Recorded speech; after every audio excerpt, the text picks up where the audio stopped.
Was just incredible to play. We played some klezmer with a Brazilian band. Anytime you want me to carry your suitcases down to Brazil, I'm ready. All right, I could use a roadie. All right, we'll take a trip. All right, gents, we're at seven. Let's let everyone in play the music here.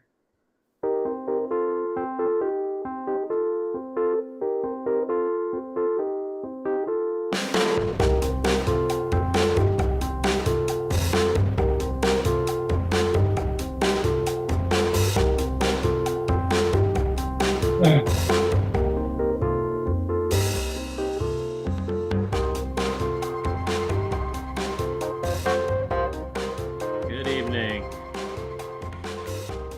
Good evening, everyone. Welcome to Greatest Generation Live for Thursday, June 18th. I'm Sean Hall. I'm the Director of Programming with the Veterans Breakfast Club, and I'm joined this evening by host Glenn Flickinger. Glenn, how are you? Doing excellent. Good to see you, Sean. Glad your power's back on. I was Yeah, paying definitely. attention. Well, I didn't want to miss tonight. This is a great program that we have lined up for everyone with two incredible guests. Yeah, we are the Veterans Breakfast Club. For those of you who may be new to us, our mission is creating communities of listening around veterans and their stories to connect, educate, heal, and inspire.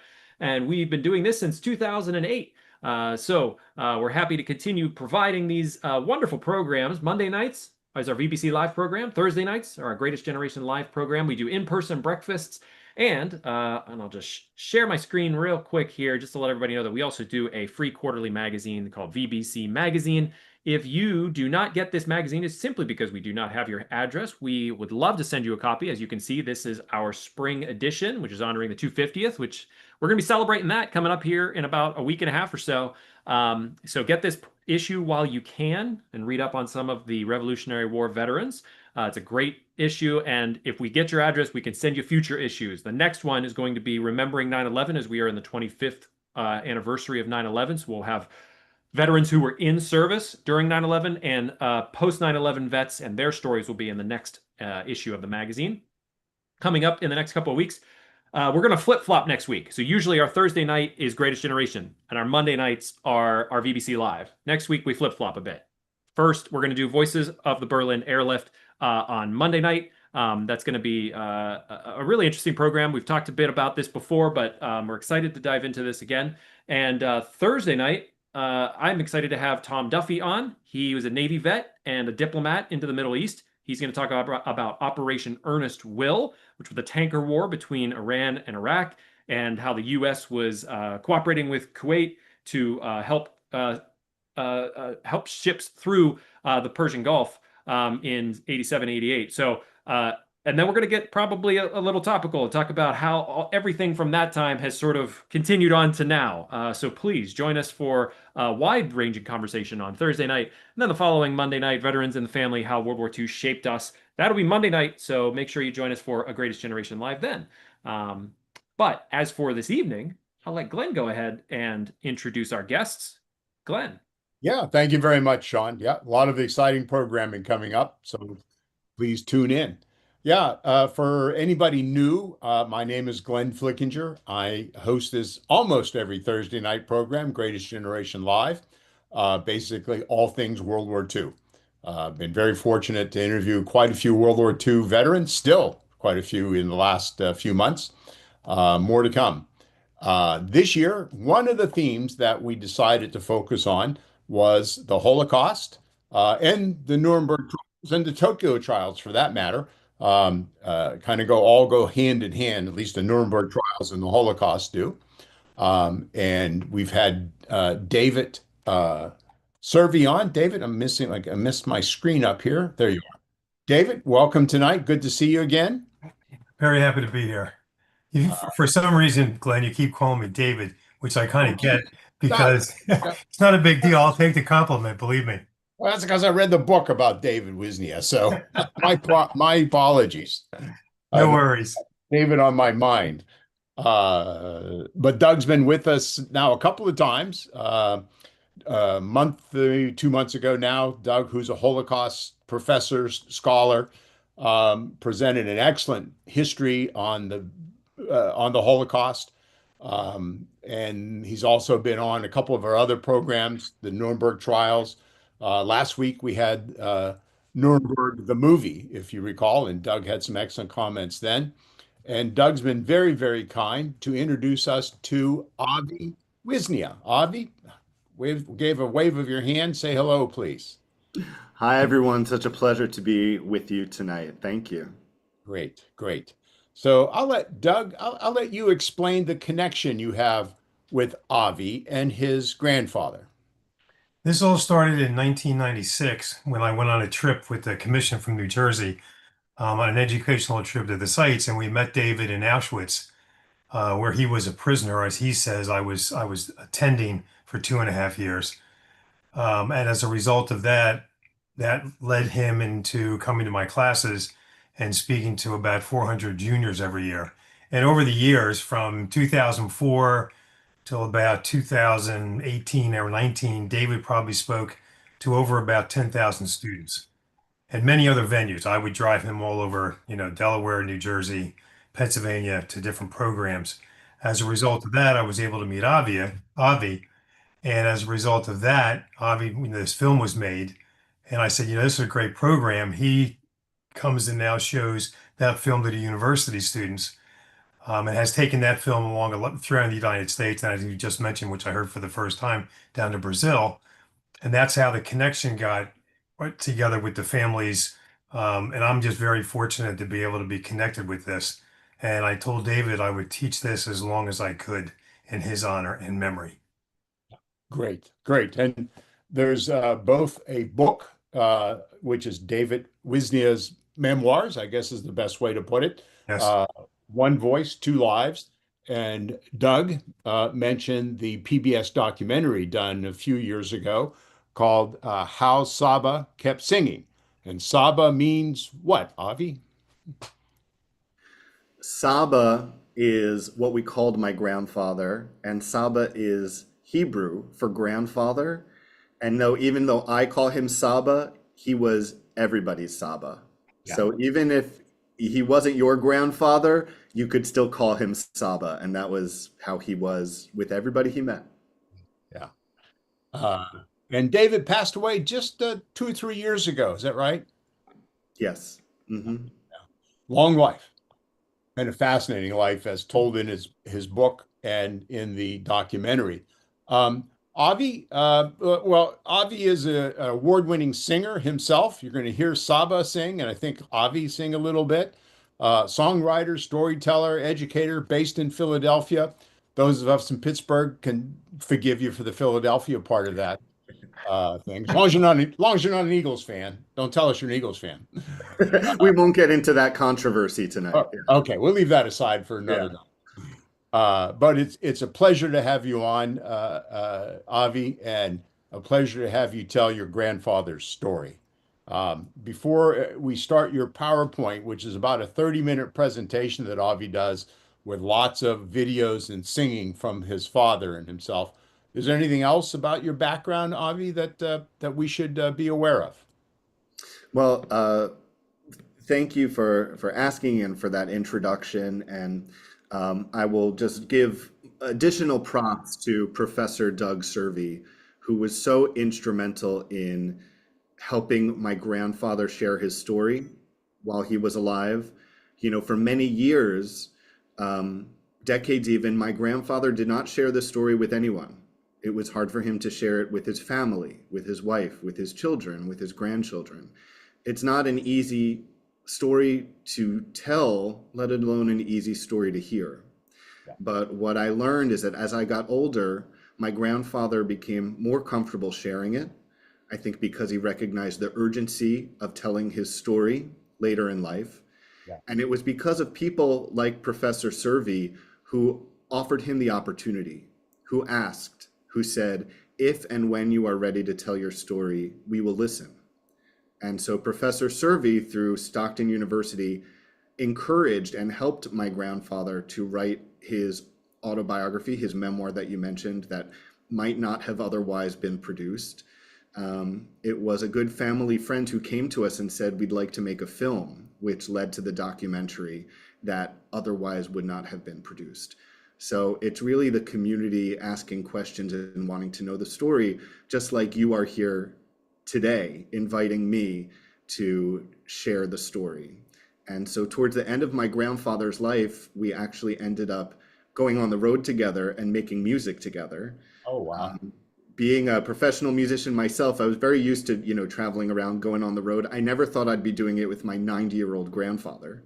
Hmm. And yet that's what we did. We would travel the country and we would make music together. And then more and more, he started sharing his story. And I like to think it was the music that helped him open up even more. And so tonight's presentation, when I share his story, will involve a lot of his music, because that was his life, that was the through line of his story, and that's a big part of his legacy, is his music, and you'll hear that in the presentation. Great. Really looking forward to this, even though I've seen bits and parts of it before. But let's please sit back, relax, grab your popcorn if you like, and let's let Avi tell this story for the next 30 or so minutes. Then we'll come back for Q&A with Avi. Thank you so much, Glenn. So I'm going to take it over here and share my screen with you all. And when I do, the first thing that's going to come up is a little preview, the introduction of our documentary, which will just set up, introduce you to my grandfather, David Wisnia, and our relationship. And then from there, I'll tell you about his life and his music and how he survived the Holocaust. Excellent, David. Excellent. Avi. Oh, I've got David on my phone. Yeah, we're all David tonight. We all got David. a pizza David.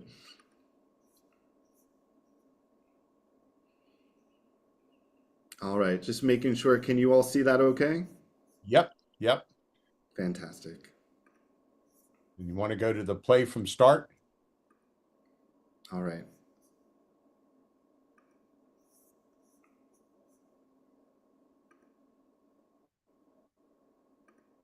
David 1, take 1.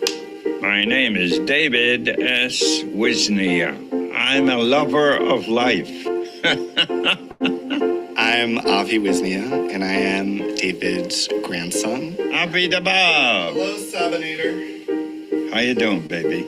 We call my grandfather Saba, Sabala, Sabala Babala, Sabination, and Sabinator. How about that? So Saba, we're gonna do a little test. This is the pitch pipe that I'm gonna bring. Okay, you're gonna give me the first I'm gonna note. press the A. Beautiful. Music was my life right from the beginning. I always sang.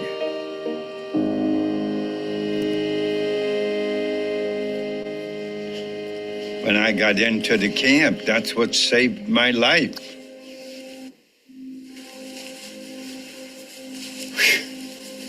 Oh my God. When he went back to Poland a few years ago for the 70th anniversary of the liberation of Auschwitz, my grandfather took me with him. My first job here, when I came, was to take all the bodies from the people who committed suicide and put them on a little wagon. If I had to do it for more than a couple of weeks, I would have never survived.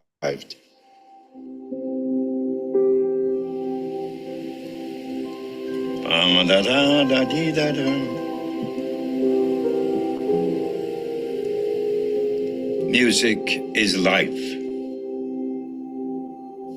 You're supposed to sing no matter what.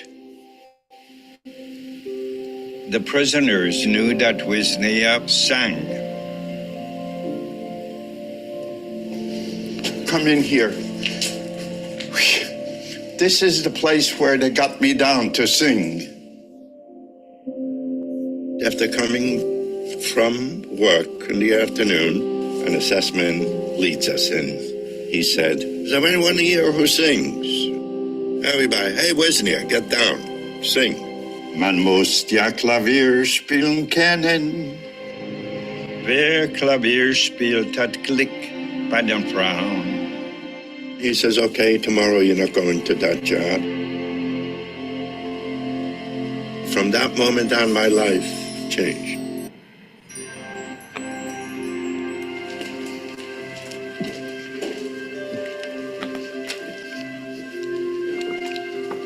growing up, I always knew like little bits and pieces of his story, but I had a sense that there was more to the story than that. I'm trying to remember, was it this one or was it this one? I think somebody scratched it out, you know that? There's something here. Where? There it is. Where? That is definitely your name. Where? That is your name. I see it very clearly. Here, look. Look right up there. Oh my God, yes. Here, it's David. Look at this. Oh my God. I didn't make it up. The little that my grandfather would talk about was not so clear. I think in order to survive, in order to keep going, he had to forget everything in the past. Oh my God. Come on! Get out of that hellhole.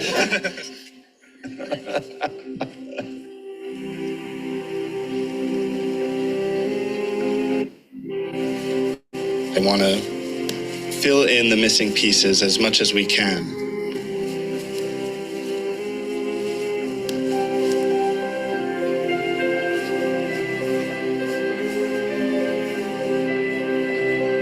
We always knew that he survived by singing, that he saved himself. But there must have been something else. He could not have done it alone.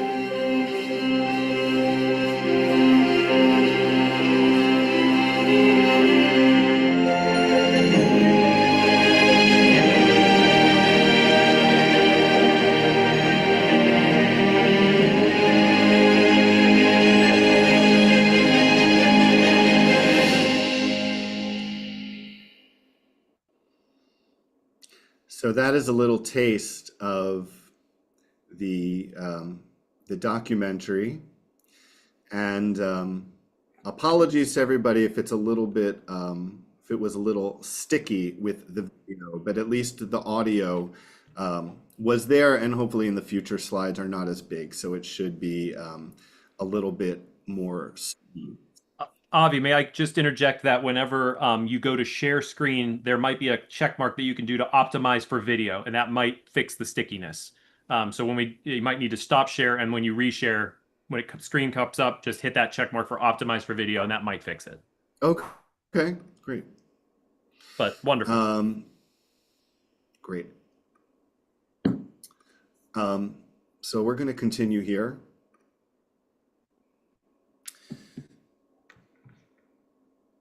So that gives you a little introduction to my grandfather, David. And, you know, as a singer myself, I love using my voice to connect with others, to share personal songs and stories, and to create shared experience. My grandfather, David Wisnia, my Saba, was also a singer, a cantor, and I learned from him just how powerful one voice can be.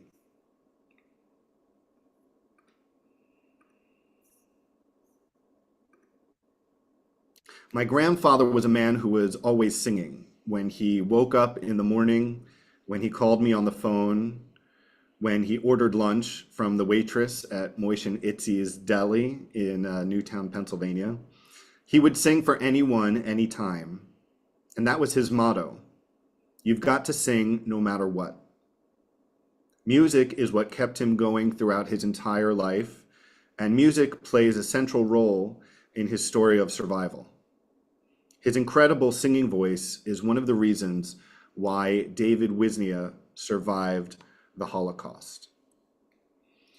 And because music was so central, I'd like to share with you a little bit of his singing voice now, what we call chazanut, a little bit of that old world style of singing that was taught to him by the great cantors of Warsaw that he continued when he came to the United States. And this will give you a sense of David Wisnia and his voice. Shei Bane Beit Hamikdash.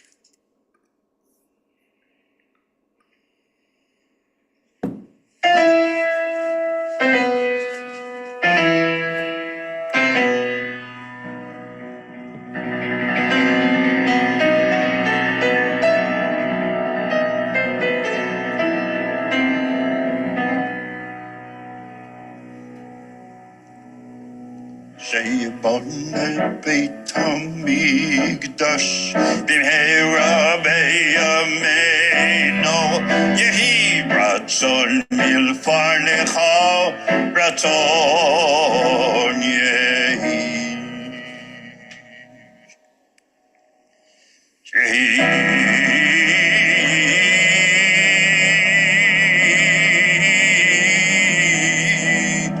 רצון מלפניך יהי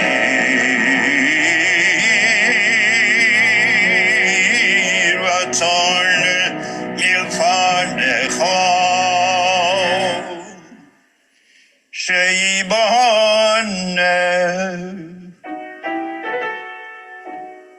בית המקדש שיבנה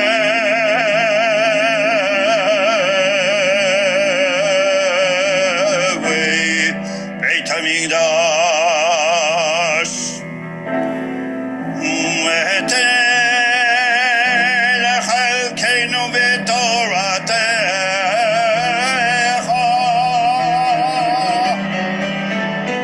ושם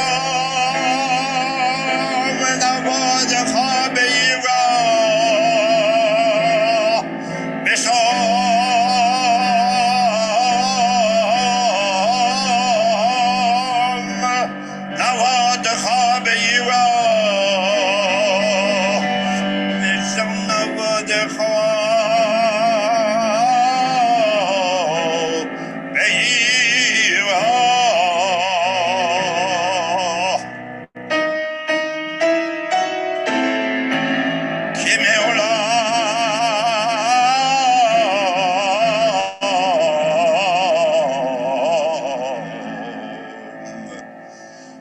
שנים קדם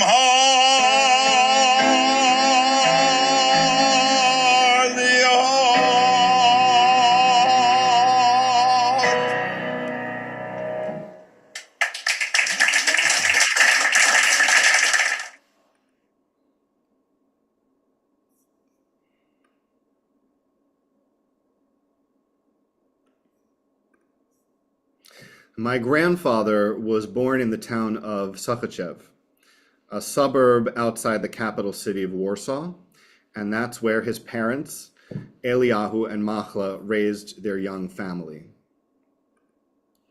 My grandfather had two brothers, Moshe and Dov. They were 3 years apart, with David in the middle, but David was the star. My grandfather could speak 5 languages by the age of 10. Wow. And he began singing in theaters, appearing on Polish radio with an orchestra, and performing solos in the grand synagogues of Warsaw.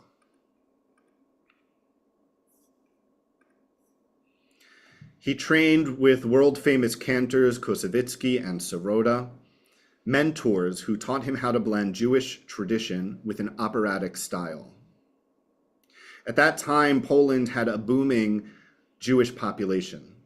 Some 3 million Jews lived in the country, and my grandfather's family participated in that thriving Jewish society. There was certainly anti-Semitism. Jewish students were often bullied and even beaten by fellow classmates in the public school if they did not stand and say a Catholic prayer in class.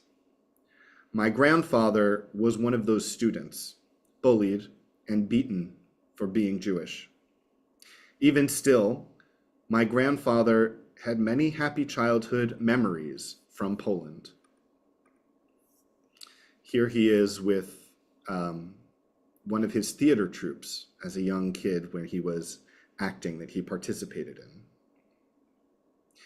When the family moved to Warsaw from the suburbs, my grandfather started to entertain big dreams of becoming an opera star. But those plans would be cut short. In 1939, Germany invaded Poland, and little by little, things began to change. German soldiers with guns started patrolling the streets. Jews were forced to close the businesses they owned. My grandfather had to wear that armband with a Jewish star on it, along with every other Jew, identifying them as Jews. David was just 13 years old when the Germans forced all the Jews out of their homes and squeezed them into one section of the city, which became the Warsaw Ghetto. With so many people living in one apartment, David and his younger brother Dov had to make room by sleeping on the floor. Food was harder and harder to come by. The conditions got so bad that one night David's older brother Moshe said goodbye to the family and sneaked out of the ghetto to try and be with relatives outside the city. But Moshe was never heard from again. Eliyahu, the father, had to close the family furniture factory, but he was at least able to get some work as a carpenter at the main airport in Warsaw. Now, one morning, Eliyahu asked David to go to work in his place for that day. My grandfather could not recall the exact reason why his father did this, why they switched places, but at the time, it did not seem important. What was thrilling for David was that he would get to go outside the ghetto walls for the first time in over a year. Work at the airport that day would be unremarkable. Cleaning, lifting, stacking. But what my grandfather remembered most was the ride in the truck, the sight of the green Polish countryside, the feel of the breeze on his face, the scent of the air.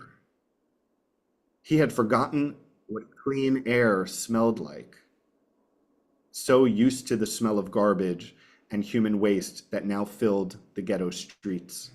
But out here, the air was fresh and full of nature, and he drank it in. So as the truck returned to the ghetto at the end of the day's work, David noticed that something was not right. The truck stopped blocks away from where he was supposed to be dropped off. He began to walk the rest of the way back to his apartment on foot. And as he got close, he was stopped by guards. These guards more imposing, more menacing than the German patrol soldiers he was used to. These were the Nazi SS. "Halt!" they shouted, and forced him to turn around. Now, he knew better than to ask questions. So, because he knew well the side streets of the city, David was able to approach his block from a different way.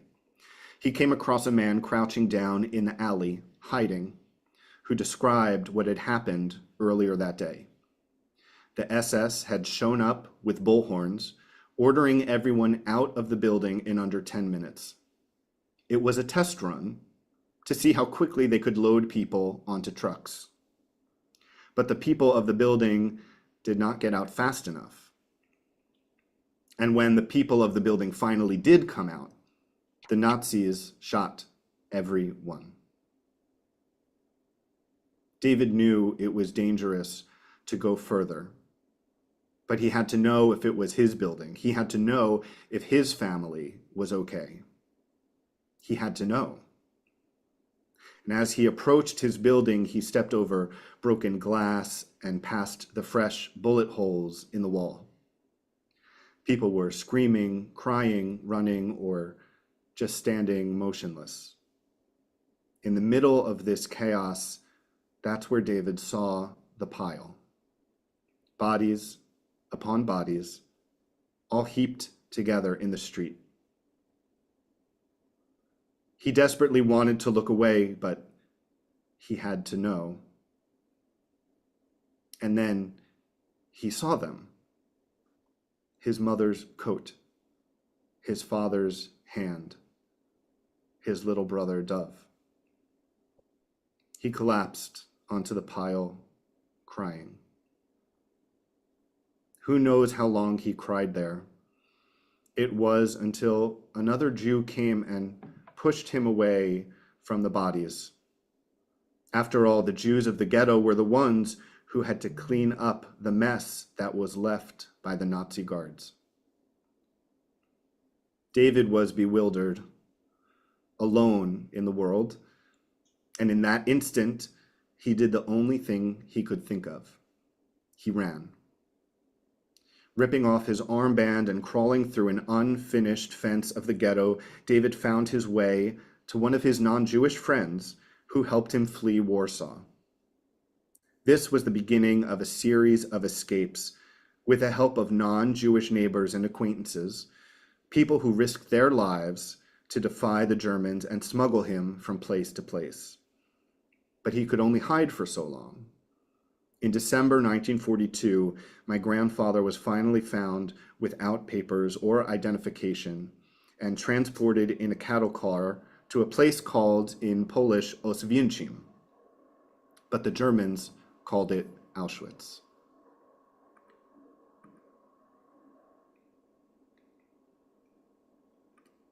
Moiselach, Schleimelach. It's a very sad song, very short, telling the story that there is no more right after World War II.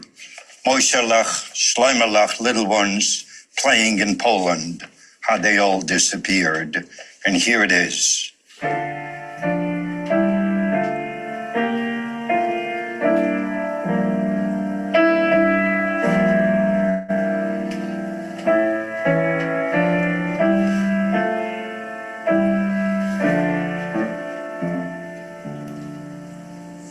Unter die polnische grünige Bäumelach spielen sich mehr nicht kein Mäuselach, Schleimelach. Spielen sich mehr nicht kein Surlach, Leelach, nicht auf kein Gräselach, nicht auf kein Schneelach.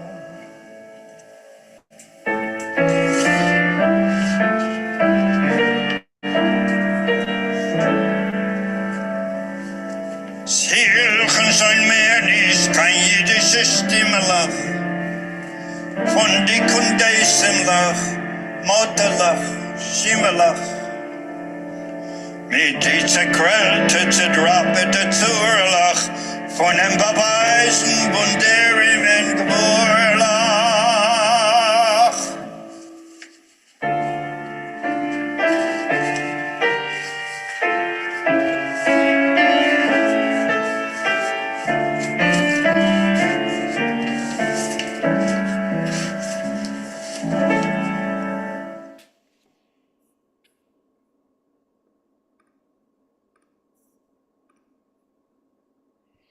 My grandfather had never heard of Auschwitz, but he quickly found out how cruel and horrible the place would be.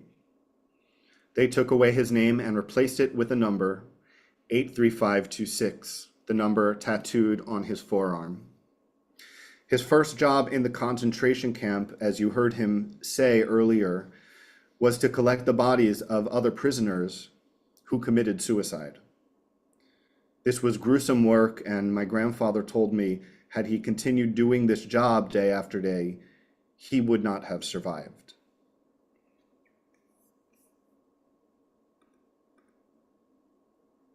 After a few weeks, word started to circulate in the camp that prisoner 83526 really knew how to sing. And so he ended up forced in front of a crowd of drunken Nazi soldiers one night, entertaining them in the evenings with songs that he knew from his days performing as a young boy. German songs, English songs, even a Yiddish song that was popular at the time. Perhaps you know it.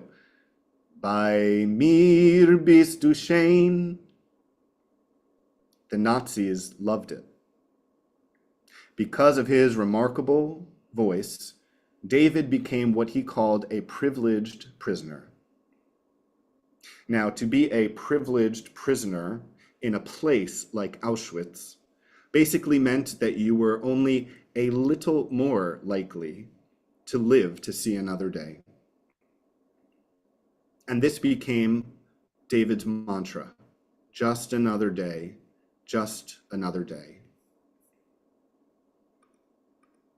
For 2.5 years, my grandfather continued on like this. It was rare to survive in Auschwitz this long.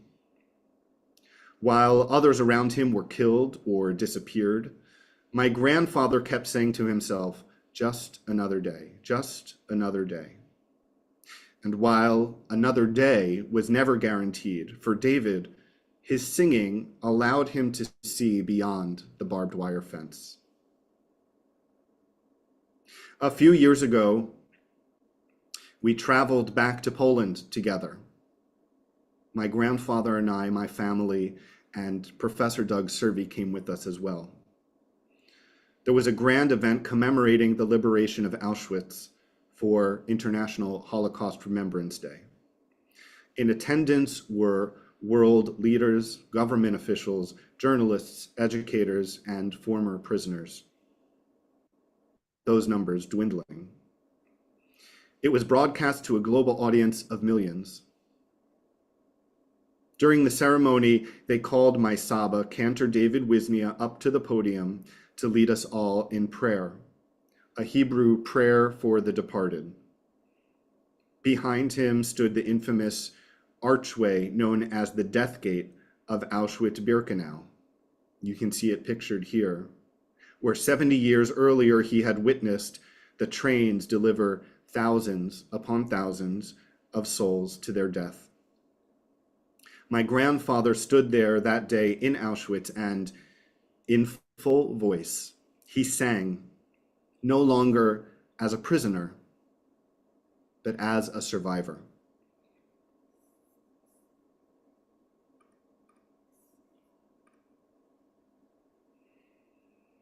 I'd like to play for you now a part of that prayer that my grandfather sang. It's called El Maleh Rachamim. And as we hear a little bit of this prayer taken from that ceremony, I'd like us all to take a moment to think of all those who suffered and all those who perished in the Holocaust and all those who suffered and perished fighting in World War II.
As World War II raged on and the tides turned against the Germans, the Nazis started to empty out the concentration camps.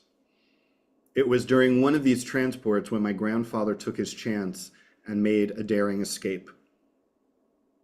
Suddenly, free and alone, he wandered the woods of the countryside, running and then hiding, running and then hiding.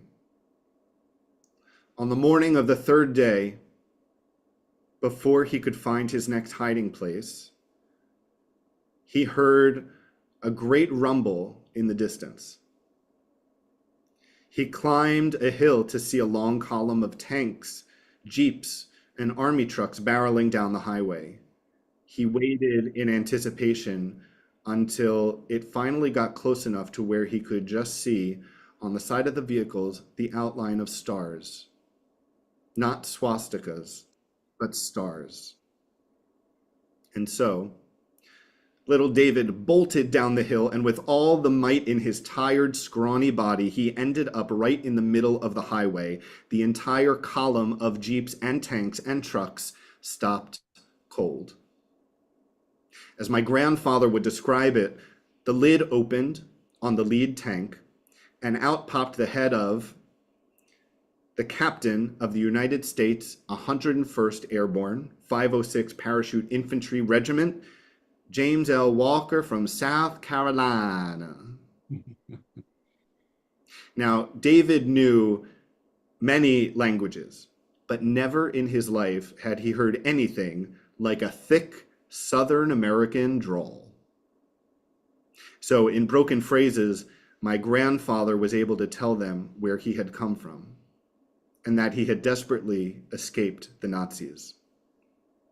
And just like that, the US soldiers picked him up and took him with them. And he traveled with that unit as they went from town to town, liberating them from the defeated German forces.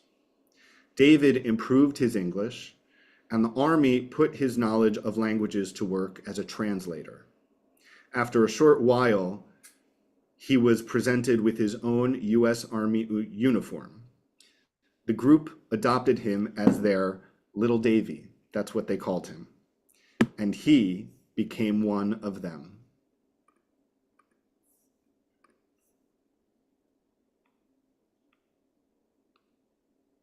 Eager to leave behind such horrible experiences and painful memories, my grandfather decided he was now American. He stayed with the Army until the end of the war, and he physically left Europe behind when his Army buddies brought him home with them in 1946, their ship landing in beautiful Hoboken, New Jersey. And you know what? It certainly was beautiful to David. David embraced his new American lifestyle and even found a nice Jewish girl from Brooklyn to settle down with.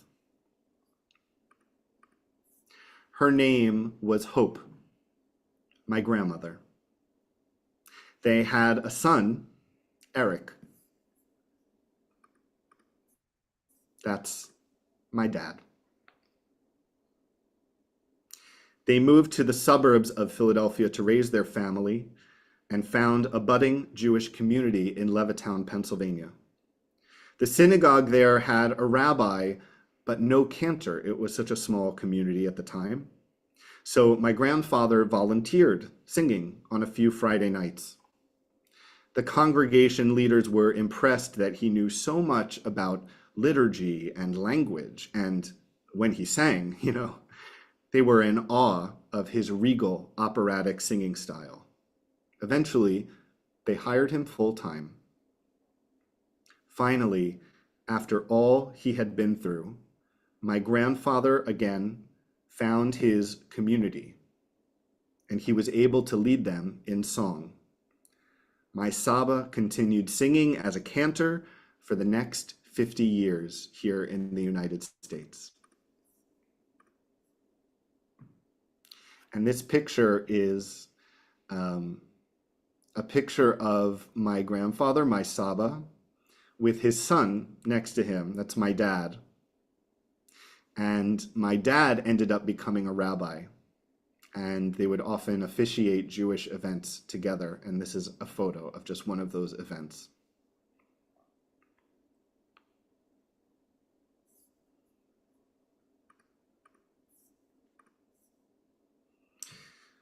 When my grandfather first arrived in the United States, he still had his Auschwitz prisoner number tattooed on his arm, 83526.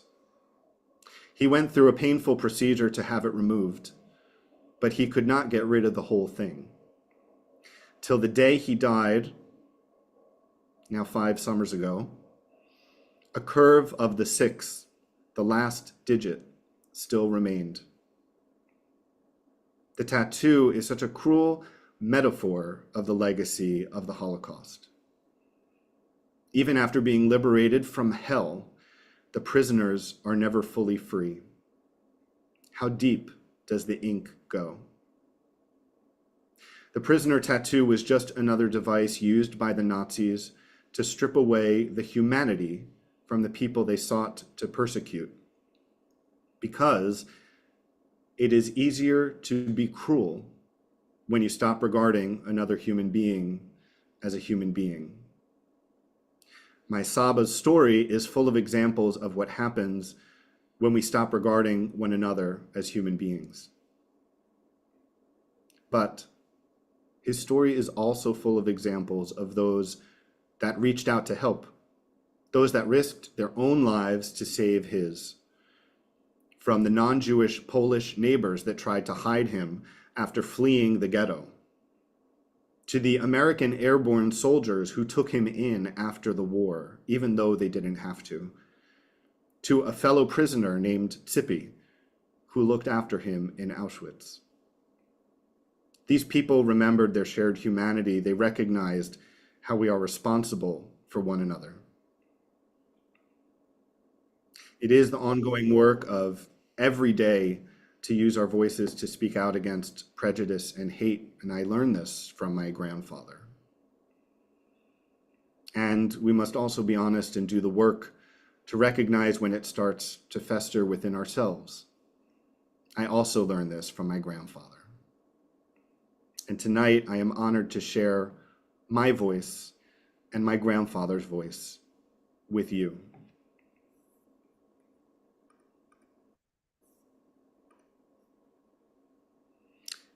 This is a picture that we took together when we went back to Poland one last time for my grandfather to share his story. I'm so grateful to have been able to travel with him and to learn from him, to make music with him. I also got to meet so many other survivors, each story so unique in its horror, every survivor different in how they respond and react and live their lives. It also taught me how important it is to hear a survivor tell their story in their own words. Perhaps some of us here tonight have these stories in our families. It has been said, when you hear a witness, you become a witness. And I think about that from Holocaust survivors and also from veterans of war.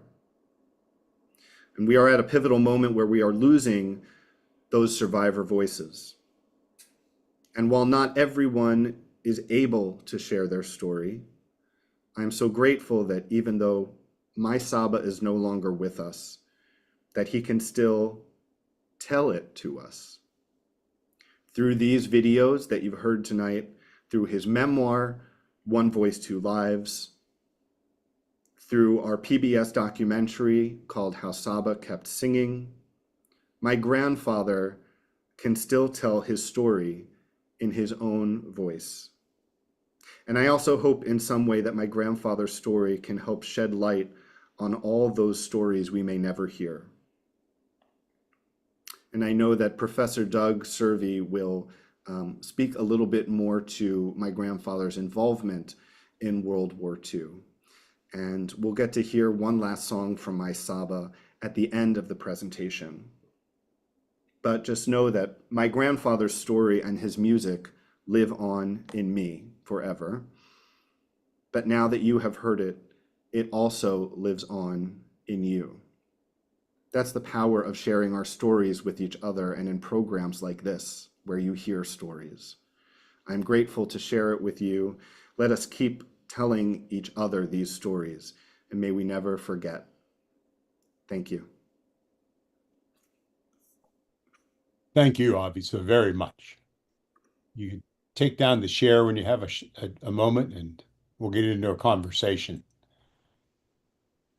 There you go. Thank you so very much, Avi. Wow.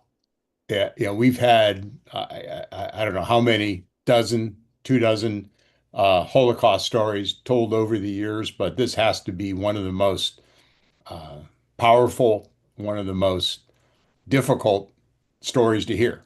And you do your grandfather great justice, Avi, in telling the story and singing the story. So thank you so very much. Thank you. Thank you. That means a lot. Thank you very much. So quite a few questions in the chat. I'll start with just one question, and I know like next to nothing about music, Avi, but your grandfather's voice in his late 80s seemed incredibly good. Did his voice, I mean, is that unusual for a singer to keep his voice like that so late in life? You know, sometimes it is.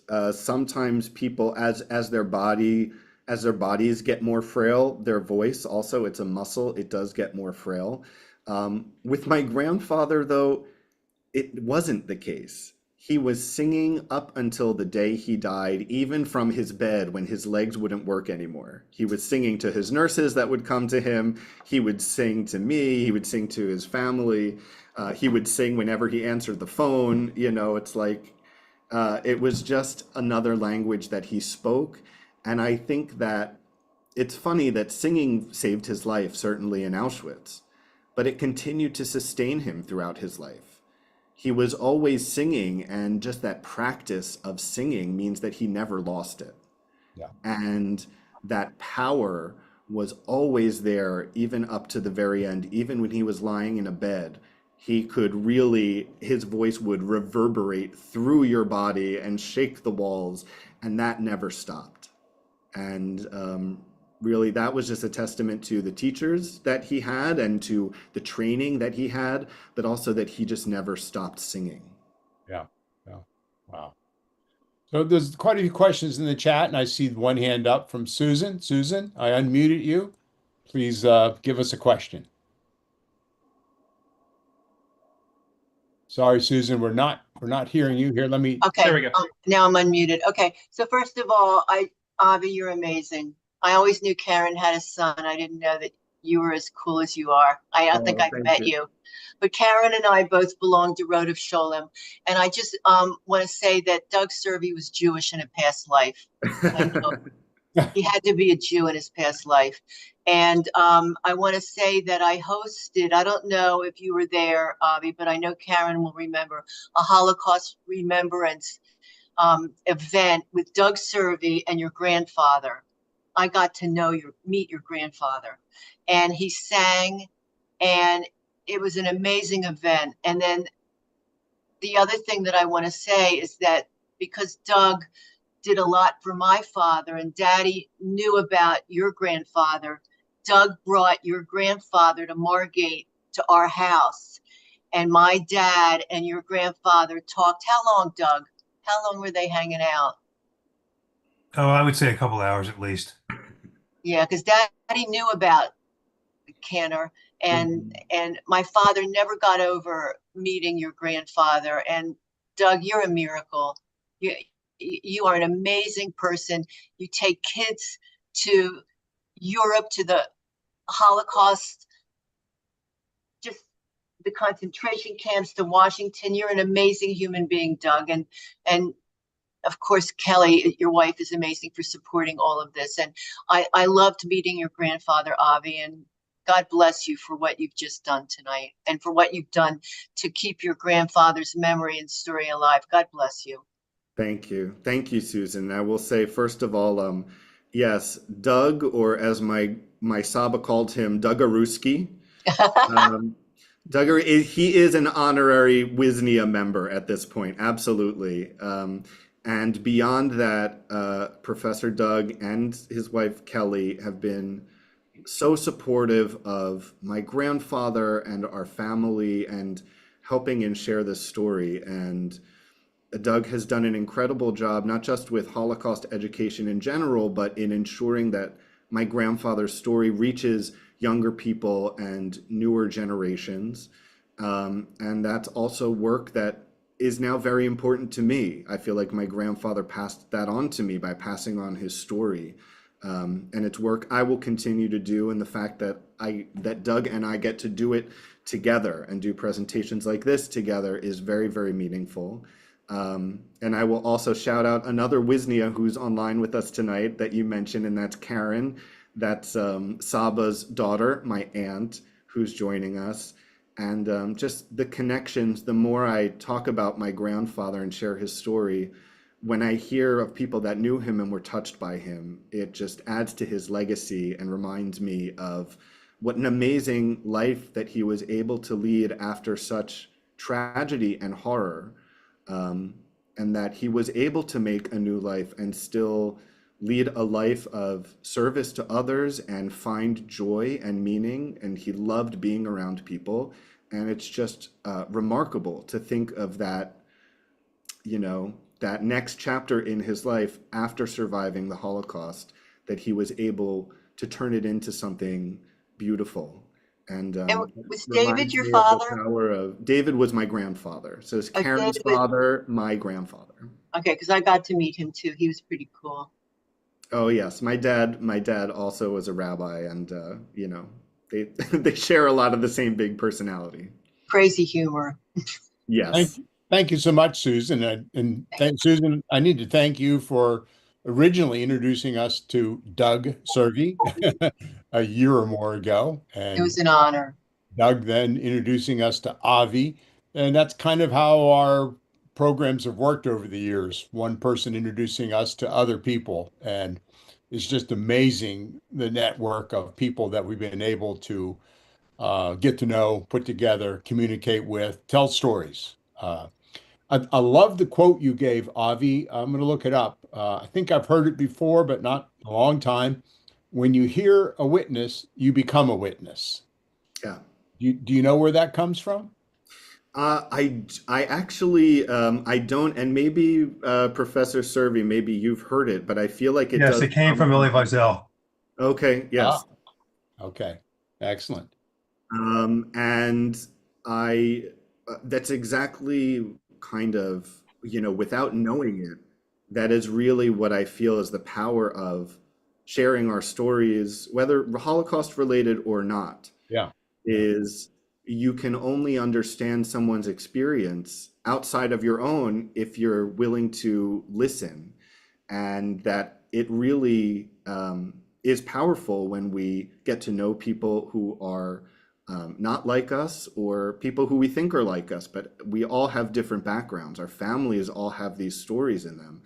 And when you hear somebody's story, it becomes a part of you, because then you can say, I've heard it, So for anybody who's never met a Holocaust survivor before, when I share my grandfather's story, they can say to anyone, well, I've met David Wisnia. I know his history. If nobody has ever met a Jew before, they could say, well, I met David Wisnia. I've seen his story. And that's really the power in sharing our stories, that when you become a witness to somebody's story, you are witnessing that and taking it in as your own experience.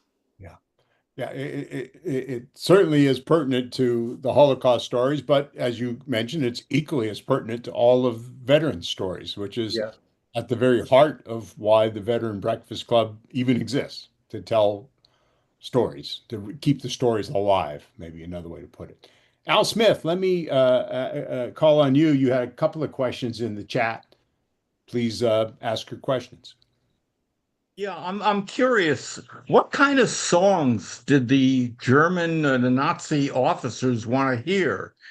And what I imagine it were German songs. And did your grandfather speak German or know German songs?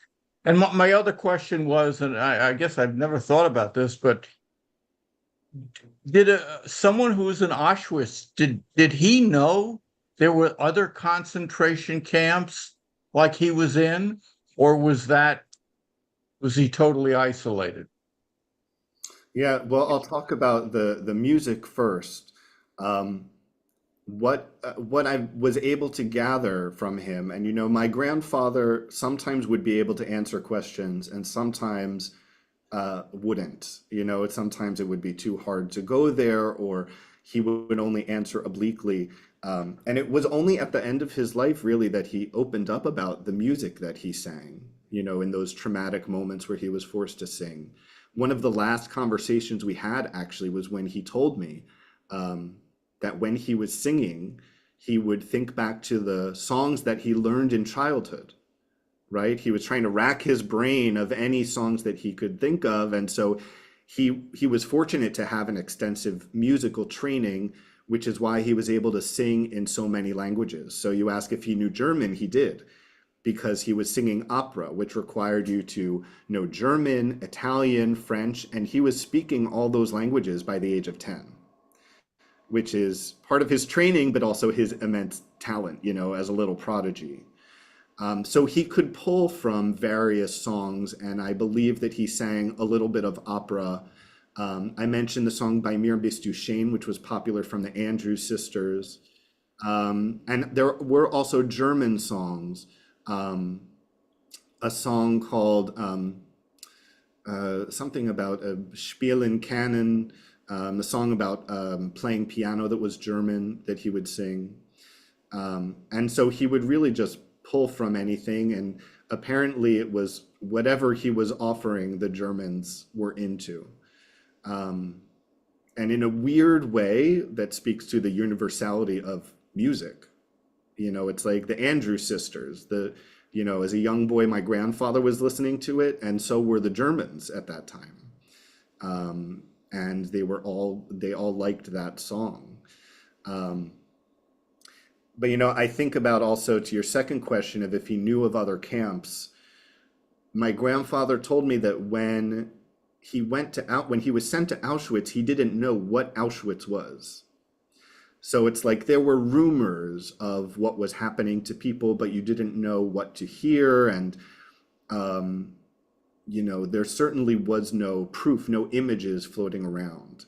And while he was in Auschwitz, the same thing, there were rumors of other camps, maybe people came from somewhere else, were transported in.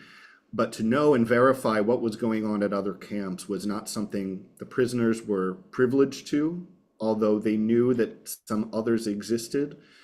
But I remember my grandfather saying and being grateful for, as awful as Auschwitz was, you didn't want to be transferred out, because at least in Auschwitz things were orderly, and he had people, for instance, I mentioned this woman named Tsippi, who was also a prisoner, but was able to kind of watch out for him and keep him from harsher punishments, which is again how he was able to survive for so long in the camp when so many people did not last even a few months. But to be transferred out just meant that your fate was a little less certain. And when he was transferred out at the end, right before Auschwitz was liquidated, he went to Dachau for a couple of weeks. And he said what he witnessed there was that Auschwitz was hell and horror, but organized. In Dachau, it was hell and horror, but disorganized. And you never knew when you were getting food, or if you would get any, shoes, or where you would sleep, and it was just even worse chaos. And that just made it harder. So he had to be there to find that out. There was no way for them to know, only these kind of rumors percolating in the air. Okay, thank you. Sean, are there other questions that we should address, or does anybody want to put up their hand physically or electronically to ask a question? Because we do want to give Doug Cervi some time to tell a little bit more of the story of David's experience with the 101st Airborne. Let's move on to Doug. Okay. Before we do that, Avi, I hope it's okay. I didn't realize your aunt, Karen, would be on. Let me just ask Karen to unmute. Karen, Hi, Karen. I don't want to put you on the spot in any way, Karen. I just want to thank you for being part of the program. It's an honor to have you on. Thank you. I thought the least I could do was be supportive of Avi, and I actually tried to answer a couple of questions in the chat when I could. I saw that. Yeah. Is there anything you'd like to speak up about or contribute? Avi does a wonderful job of telling my father's story. It's actually really heartwarming, and it's also painful, maybe because it's my dad, so Yeah. It's hard, even 5 years after he's gone, to see pictures of him and hear him sing. Sure. Sure. Yeah. And Well, thank you so much for being on. Thank yeah, you. if I can jump onto that, and I know I'm going to be spending the weekend with Karen, so we'll get to hug very soon. But one of the things that I'm really grateful for of things like the documentary and these videos is that it's really important for me that Saba is still a part of these presentations, and in a very bittersweet way, he's still with us whenever we get to see him, and he's still there, and he's immortalized forever, and that's a nice thing that we can hold on to as a family. Yeah. Well, thanks so much, Karen. Thank you. Doug, let's go to the story about David with the 101st Airborne, which is remarkable in and of itself. Yeah, what I'll do here is to give people a little bit of background is that David, there was 1,500 people on his train. Out of that 1,500, 580 were able to stay in the camp. He was only 16, but he lied about his age to make him 18 years old. And that's how he got, he knew that because he understood German. And he's listening to this lieutenant, this SS lieutenant, yelling at the sergeant, I told you I needed 580 men, and you only have 572. So David looked around and saw what was going on and then hops in the line with the 572. He becomes 573 and then gets eventually tattooed with A3526. He eventually joins the 101st Airborne, but that story came as he did the death march to a train railhead and then went to Dachau. And then knowing German, he heard people talking about they were looking for volunteers to go to Austria by train to build underground places for the building of the Messerschmitts. So what David decided to do says, okay, I'm doing this. I'm getting out of here. One of his friends says, make sure we don't get in a closed car. Been there, done that. When it goes around a bend or the train slows down, we'll jump the guard, hop off the train, and then we'll try to escape. So he had an idea geographically where he was. And this is explained a lot more detail in the movie if you get a chance. And the people that are on here tonight, I strongly suggest that you watch the hour and 19-minute film that was done on PBS, and you'll definitely get a lot more flavor for David and his personality and so on. So he volunteers to get on the train with a friend of his. They get strafed, and he doesn't know about red stars, white stars. He does know swastikas. So a Russian plane strafes the train. They jump off. They try to escape. The SS, he figures I'm dead because they're not going to take it. They force everybody back on the train. They then go on the train again. Then some P-47s come and strafe it. He learned that afterwards what a P-47 was, but that plane had a white star. So he says this time he jumps off, beats the guard with a shovel that he found, and then runs into the woods and has, Avi mentioned, hid for 3 days and eventually runs in with the 101st Airborne. And this is a hat that he gave me because he has almost everything he had was 101st Airborne. And thankfully, Karen gave me this recently, which I will treasure for the rest of my life. And so he stops the thing. And most people in here, and he always would tell us when he talked to the high school kids and even the college students, put his hands in the air like the guy at Tenement Square. The guy comes out, it's Captain James L. Walker, and as Avi did from South Carolina. All right, so what happens eventually, to fast forward to 2015, I want to go to the International Conference of the World War II program down in New Orleans. So I call up and it's booked. So I said to the girl on the phone, I says, well, do you have a wait list? She goes, yeah, you'll be number 18. I go, fine. So I'm number 18. She goes, you're 18. I says, what if I bring a Holocaust survivor who was in the 101st Airborne? Dead silence. I thought she hung up on me. I go, Kathy, are you there? She goes, yeah, but are you serious? And I go, I'm dead serious. Now, Avi and Saba, or David, all right, we're over in Poland at this time because this was January.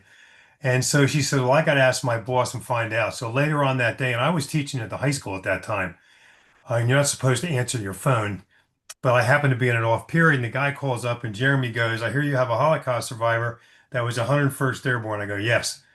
And I says, we'd like to come. He goes, you're in. I said, I'll send you his book.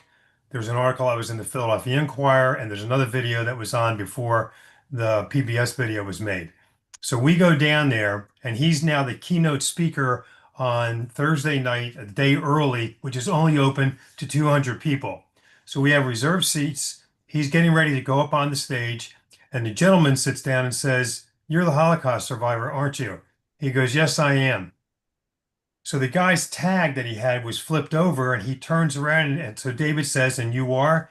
He goes, "I'm the nephew of James Earl Walker from South Carolina," with the same freaking accent. Because some people said there's no way that anybody could survive 2.5 years in Auschwitz. So they kind of doubted his story. So we have verification. By how that ever happened, I don't know. But he says, "My uncle told me all about you, how they called you Little Davy." So then they eventually, as you can see here, they gave him a uniform. And somebody had asked about the other camps, and that's why he was in Dachau. He had actually been invited to go to Gross Rosen because Zippy, and we'll get to Zippy here, go to the next slide, is that Zippy, all right, took him off the rolls and saved his life, needless to say. All right, they met 70, 80 years after Auschwitz, and because she was the graphic artist that had free run of the camp and was just an amazing person in and of herself. And obviously, this is David with the 101st Airborne, and I think he had 101st Airborne underwear, to be quite honest with you.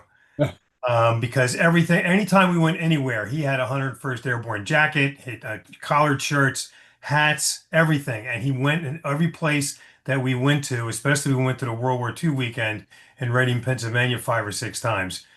And like Avi said, he really didn't talk about it. I knew him in '96. I couldn't get him to come to my high school classroom. We eventually get him to come in 2004. And I says, "After we're done speaking with 25 handpicked students, we're going to have lunch." He goes, "You're having lunch?" I said, "Yes, we're having lunch." And I'm thinking, if I had offered him lunch in 1997, maybe he would have came and spoken earlier, but at least got willing. He was able to speak to all these kids and change a lot of kids' lives. There's no question about that. And at the end, I would have kids write, thank you notes to him. And I always check the letters. And one girl wrote to him and says, "I was going to commit suicide when I went home tonight from school, but having listened to your story, my problems aren't that big of a deal." And he was 16 when this whole thing started. So high school kids can really relate to him because he was 18 and a half when he joins the 101st Airborne. He also, when they land, the 101st he was an H company, is that E company liberated Landsberg prison, one of the subcamps. They said, "David, you're not going." They wouldn't let him go. They said, "You've been there, done that. You don't need to see it."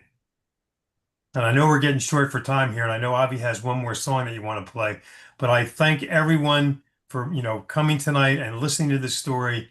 And like I said, I strongly suggest that you watch a film. It will be time well spent. Thank you, Doug, so very much. Thank you. If you take your share down, we'll get back into Q&A. Okay, let's see. How do I get down to share? There you go. There you go. So, Doug, could you explain how long was he with the 101st Airborne? Probably from what he can recollect, probably towards the end of February. And then he stayed through 46, and everybody said to him, "What are you going to do now?" He goes, "Well, I have 2 aunts, all right, in New York City, one in the Bronx and one in Brooklyn," even though he got the addresses messed up. I just might as well go. They said, "Well, just come with us." So he came here as an illegal immigrant. Wow. And he has paperwork to show that he was an interpreter for the United States Army. So that document is an original document that Avi has. So the guys just that they snuck him on the ship, or did No, he had a uniform. He had a 101st Airborne uniform. So they taught him how to use a Thompson machine gun. That's amazing. They tried to protect him. He wanted to fight the Nazis. There's a very interesting story inside the book, which I won't tell because I don't want to give things away in case you watch the video, and also you eventually get the book, which I think everybody here has seen. But he was quite a person. There's no doubt about that. Amazing. One quick story: when I got in the car with him to go back to Krakow, where our hotel was, anybody says, "You want to ride with David on the way back?" So I go, definitely. And that myself and two other women got in the car. So we pull up to the gate to pay for the parking. He goes, watch this. And obviously he spoke Polish perfectly. So he starts laughing, and the guy starts laughing, and he just waves us through. And I said, David, what was that all about? He goes, well, I told the guy here, can I get a discount since I was a resident for a couple of years? So back to, I think, a couple of things Avi might have said. After the war, I know there were many, many 101st Airborne reunions. Did he stay in touch with the? Yes, he would say, you can go online on YouTube. He's sang the national anthem at the winter down at Tampa Bay, Florida. And Karen went one time with him, I'm pretty sure. And he would sing it, and that's also on YouTube. Wow. Yeah, I'll jump in here and say that Karen went with, and when he started traveling and reconnected with the 101st and their reunions, it happened in Tampa, Florida. My Aunt Karen went down with him, and I went down with him once. And at that point, there were very few, remaining veterans and witnesses of World War II at that time. But what was heartwarming was that they were still calling him Little Davy, even though he was in his 80s. And he just thought it was the greatest honor to sing the national anthem and be back with them, because, as he mentioned, that became his new family. When he didn't have his family was taken from him, and they were his new family because they took him in and, almost without any questions, brought him to the United States and gave him a new lease on life. And so that became his new family. And so he did later in life end up going to those reunions in Tampa, Florida. Yeah, yeah. What a great story. Colin, it's nice to see you again. We haven't seen you in a while. I know you've been really busy with your various activities, including the movie you're working on. You have anything to ask or contribute about tonight's discussion about David Wisnia? Well, I asked a question in the chat about if he was kept with the kids who were part of the orchestra that Rudolf Höss had always liked entertaining him at dinner. Of course, Höss was a real bastard. He had them gassed, after a while. And but one of the things I found interesting is now I can put a name to the boy who was the singer at Auschwitz, because I interviewed a new SS Captain Munch, who was a doctor who worked with Mengele, and he was acquitted of war crimes and actually given an escort from the Soviet zone of Poland after his trial, and was given to the West Germans, saying, hey, this is a good guy, don't do anything to him, because he saved a lot of the kids' lives and fought with Mengele over a lot of stuff. But he told me during his interview I did with him in 84 and 85, he said, sometimes you could hear this boy singing, and it calmed the other children as I tried to keep them away from Mengele, who was a real monster. So it kind of like puts a face on it for me. Wow, that's incredible. And I would love to know if that was my grandfather. In a way, I hope it was. There's some things we might never know, but I do know that my grandfather, as I think my aunt had typed in the chat, he did lie about his age. Something told him when he arrived in Auschwitz to say, you better say you're over 18, even though you're a young teenager. And so he lied and was put with the adults. So he was working, even though he was a younger kid. And he lied so much about his age that he kind of brainwashed himself about his age. And we had to find out, I think, again, he was in his 80s when we discovered his real birth year, because he had always told himself he was older as a way of self-preservation. So he pretended he was an adult in Auschwitz to be a worker and not go with those children who were gassed or sent to their death or something horrible. Yeah. Sean, am I missing anything in the chat, or anybody else want to raise a hand? I don't see anything in the chat. Unless I missed it, please wave your hand if you'd like to ask a question. Rick Weber and Karen Wisnia and Barb Smith. So Rick, then Karen, then Barb. Yeah, this is very interesting, especially with the 101st. For many, many years, I used to go to the reunions. and you got to meet people. And I did know a little bit about this story, but I didn't know the fact that it really is something that I wished I knew more of, because I did have the opportunity to hang out with some of these older gentlemen. And obviously, as a young guy, I didn't get a chance to talk to any of them. They said hello, they know your name, but I was. It was interesting, and I was particularly, because I did know that I didn't know the name, but I knew that there was a young gentleman, a young boy, who was a terrific singer, and he sang the Star Spangled Banner for the 101st. That's legendary. So I don't know. I didn't meet him. I don't know what unit he hung out with, but I had the opportunity to meet some really incredible men. Unfortunately, they're all gone. But Dick Winters is still my favorite person. I got a chance to know him, spend time with him, and that they took care of all these people. So I appreciate the opportunity just to say thank you. It was a great program. Thank you very much. Thank you, Rick. I just Aaron. wanted to say a couple things. They called them snowbird reunions. I guess these were the people who went to Florida in the winter. And the other thing I wanted to just add was that he was actually 80 when there had been a previous trip where they had, in those days, the old camcorder recorders, and they had come back from Poland, and I think it was a trip where both my brothers went with my father. It was like a male bonding thing. My sister and I were not included. And they come back and they're looking at old clips, of the films of what they took.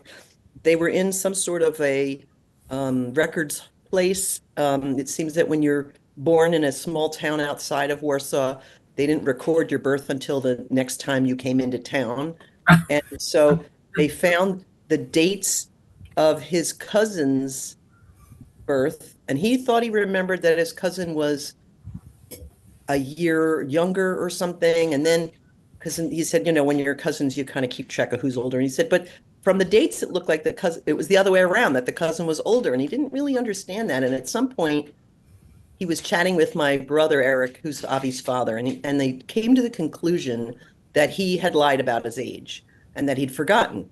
So we celebrated his 80th birthday a second time. And then a year later, he's chatting with my brother, Eric, who's a rabbi, and they're talking about how when the war broke out on the night of his birthday, which is August 31st, and the history books say war broke out on September 1st, that he heard the planes overhead and it was his birthday. And he remembers specifically, it was a very big birthday. And so here we were thinking he must have been 15. And why would he have a very big birthday at 15? Well, the more we thought about it, when you're Jewish and you're 13, you have a bar mitzvah, and that's a really big deal. So that's when he realized he must have lied for 2 years. He must have added 2 years to his actual age. And so, in fact, we celebrated his 80th birthday a third time. He just liked to celebrate. Right. As my husband jokes, don't tell Social Security. Oh, it was a big, oh my God, he lied. And he's been collecting Social Security for years at that point. So it was kind of a joke in and amongst the family. Yeah, but he was not one to shy away from a party. So yeah, more excuses to have his birthday. Is that your serial number, or you have your number? I'm sorry. It's all right. Barb, we'll go ahead and unmute you. Go ahead. Sorry about that. So is this the number of the airborne number of your father, 83256? Anyway, Avi and Karen, thank you so much. I have an idea. You could share your story, your grandfather and your father's story, with 1,500 students next May in Lorain, Ohio. I bet you would be the guest speakers if you let me connect you to our local rabbi. President of our local synagogue, Arnie Milner, in Lorain, Ohio.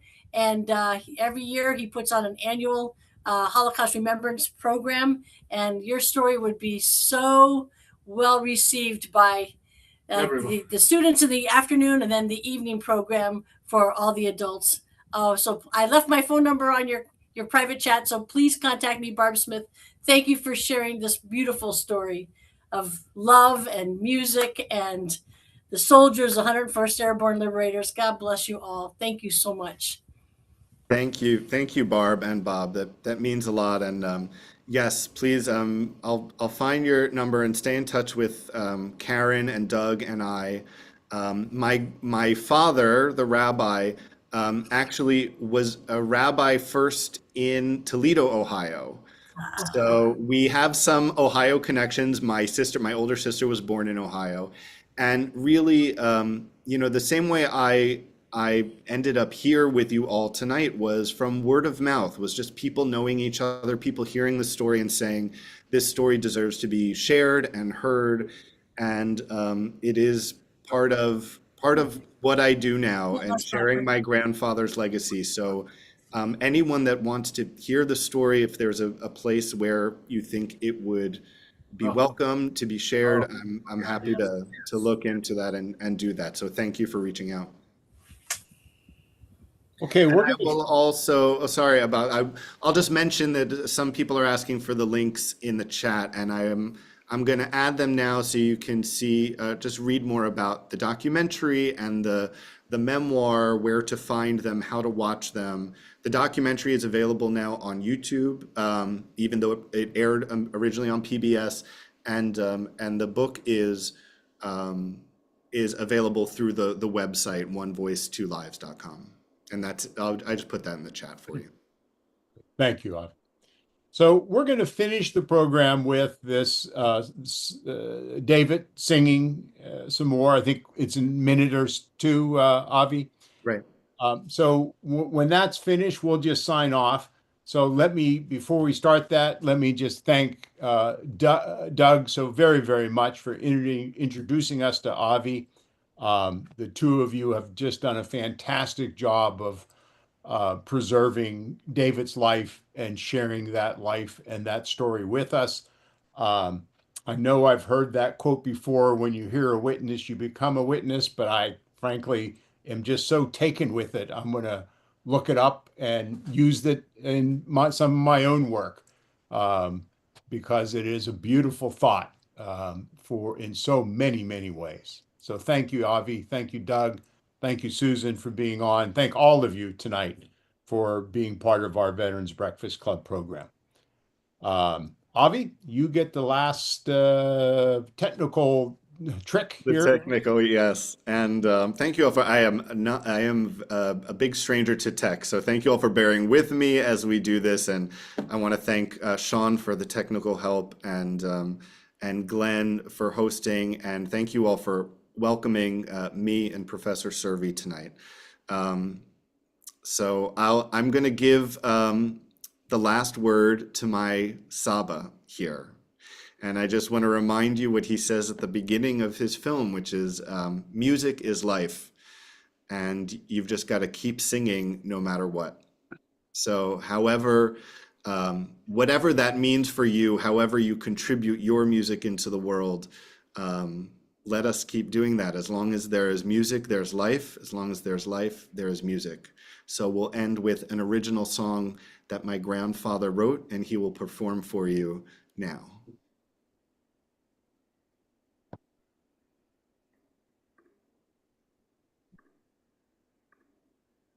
What I have, thank God, is a beautiful family here. A wife now for 69 years, and I love to say I still have hope.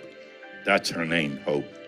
And my grandson, thank God, happens to be quite a pianist. He finally, after many tries of all kinds of composers, to translate my song from Polish to English, he did it about a couple of months ago, and now we have it in English, and I'm going to perform it tonight. Go ahead.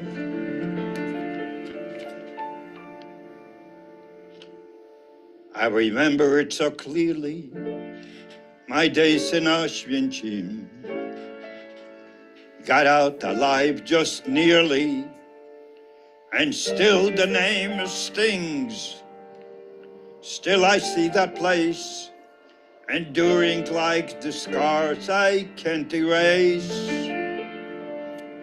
Appell, Abstand, mitten up, that's German. Hear the sharp ears call. You wish you were just never born at all. Auschwitz, through pain and sickness, always working Auschwitz. With death behind you, always lurking Auschwitz, Auschwitz. Evil like some twisted dream. Never mind the hope of fleeing. Hunger is the only feeling. Auschwitz. Like numbers on my arm, it lingers. Auschwitz. I curse you with my broken fingers. Auschwitz, Auschwitz. Heart be hard as stone. Hatred is the greenest weed you've grown. That's all. Have a little respect for the next person. Don't care who they are, because actually prejudice, hate, winds up being death.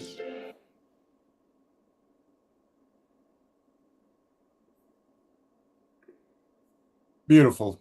Just beautiful, Avi. Thank you so very much. Good night, everybody. Good night, guys. Take care. Thank you, Sean. All the best. Thank you. We'll see everybody Monday night. Have a good weekend.